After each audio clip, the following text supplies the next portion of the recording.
Kyle, this video is right up my street because it's dead faffy and it involves pole floats. So, you want to talk to me today about pole float silicone and your take on it, don't you? I do. Obviously, we've got a massive range of silicones that's on the market. All these clear ones, I seem to find that they're all pretty much for muchness. They're all clear, but the thickness of the actual material is the inner bore might be 5mm, but the actual outer bore's like, well, 7 or 8mm, which is really, really thick. Now, I think if you're going to use it on a bulk shot where you're just lowering your rig in, I don't think it makes that much difference. But when you're fishing sort of on the drop or you're fishing shallow and you're watching your float go down and your shots are cocking your float, I don't know if you've probably had it, Tom, where your float just doesn't seem to settle, doesn't seem to cock correctly.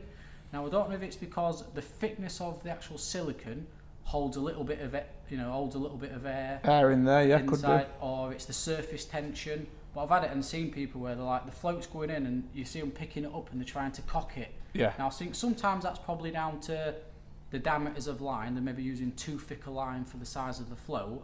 But yeah, so what we've got here is 2 different silicones. Yep. So as you can see, that's the clear one, which is more or less the same as any of them. So that's one of the sort of commercially available pole float silicones all by the match brand, you'd say? by the match brand. Put your hand behind that so I can see it. That's right. Let's just have a look and get focused on that, folks. One sec. There, you can see that quite clearly now. Yeah, so that's like really thick, and it does cause problems when you're fishing, like I say, with a strung out rig, and you're watching your shots fall down. So I don't use any of those silicones. So you don't use any of these 3?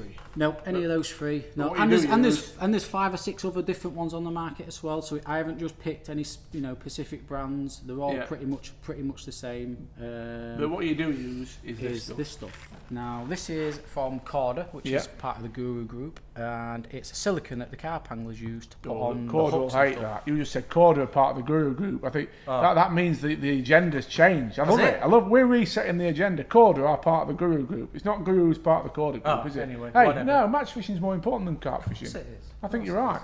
So yeah, so this is the silicone that they use on putting on the shanks of the hooks and things in the carp side.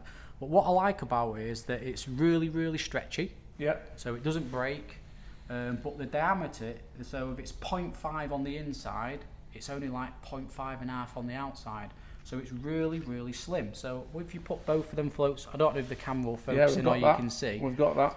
But the clear one is like nearly twice as thick as the there's the carp silicone. The black one, yeah. Can you see how thick it is? Oh yeah, yeah. So when you use that one and you put your rig in, and obviously your shots are cocking your float, it just cocks every time, as opposed to when you use the clear one. I don't know. I don't know if it's in your head or what, but it just doesn't work the same.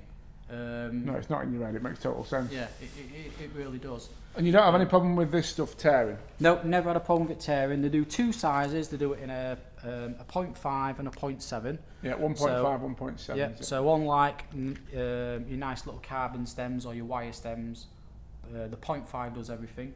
If you look at sort of a thicker carbon stem, which is a float like that, I use the 0.7. So I only use 2 different sizes of silicone. So 0.5mm and 0.7mm silicone in 1.5 metre length in there. Got you. Yeah. So I use the 0.5 on the thinner stems or the wires, and then the thicker stems I use the 0.7s, and I use lines from anywhere from 0.012 up to sort of 0.18. So there's 2 different sizes of silicone in that, and it covers nearly every float that I use. I think that's a brilliant tip, Kyle. So yeah, it's absolutely brilliant stuff. It's one of them little things, isn't it, silicone? I mean, I'm massive on using the right stuff because it's a big edge on its day. Yeah, it's always the smallest things in fishing that always make the biggest differences. 100% it does.